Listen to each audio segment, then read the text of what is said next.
په دې پنډال کې هم داسې څو کسان ناست دي ما ولیدل چې هغه زما دغه نظم خلاف و. نو مجیب زلمې ستاسو کور ته تاسو له راغلي که څوک غواړي وضاحت او یا بحث نو زه تابعدار یم د قرآن نه به ورته انشاءالله ثابتوم. که د شرابیانو د شرابي خدایانو اګینسټ مې خبرې کړي هغه به هم پروف کوم انشاءالله د قرآن نه. او که د کائنات ذوالجلال د الله تعالی په باره کې مې څه ویلي او د تخلیقات او د خالق انشاءالله هغه به راته ټول د قرآن نه ثابتوم. مونږ د توتانې پاڼې نه دي ویلي قربان.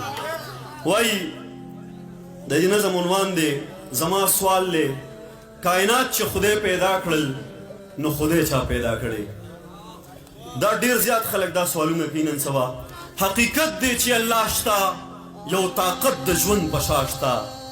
ستا وکیل یم خدایا یا به بیرته سور کافر شم یا به غوث د زمانې شم یا به غوث شم په توره یا به عقل او شعور له ملغلرو کې غمې شم یا د دې خلکو په ذهن سور مرګې د زلزلې شم. د دې خلکو په ذهنونو د مغرب چپې سورې دي د سوالونو سلسلې دي د ځوانانو په سرونو څنګه اندېښنې دي د خالق په ذات خبرې دا لا څنګه فلسفې دي. دغه سوال دی چې سوال نه دی د مغربو نظرې دي د ملحدو عقیدې دي د الله د دشمنانو فلسفې دي خوړندې دي. ما ته وایي خدای کم دی او په کم ځای کې اوسېږي؟ کائنات چې خدای پیدا کړل نو خدای چا پیدا کړی؟ نو بیا واوره لیونیا ستا د ذهن دغه بندې دروازې دې راکولاو شي. حقیقت دی چې الله شته یو طاقت د ژوند په شا شته.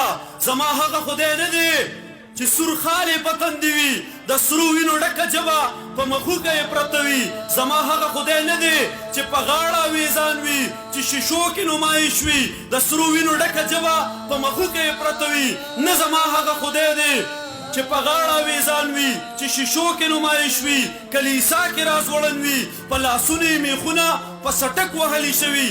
نه زما هغه خدای دی چې د اور لمبې تخیږي او یو څو وړانده کاڼه تې ستایش کوي تاویږي.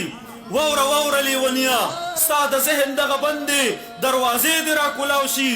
زما خدای نور و جلال دی پکې مینه محبت دی مصور دی تخلیقکار دی یو قوت دی یو طاقت دی. قل هو الله احد دی او بیا الله الصمد دی لم یلد ولم یولد دی.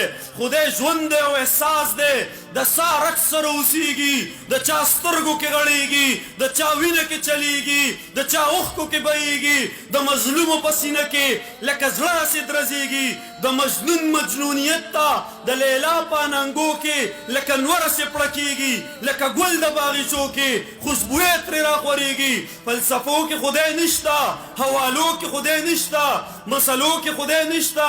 که په عقل او دلیل شي او ته وایې خدای کم دی او په کم ځای کې اوسېږي نو بیا واوره لیونیا چې دوه درې سمندرونه یو کوزه کې نه ځایږي نو دا دومره لوی الله به ستا په سر کې څنګه ځای شي؟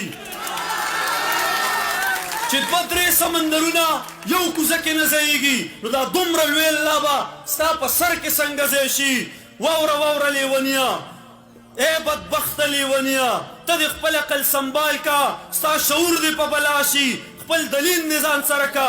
ما زلمی په پټو سترګو او زما ناستو ملګرو بې دلیله خدای منلې بې دلیله خدای منلې.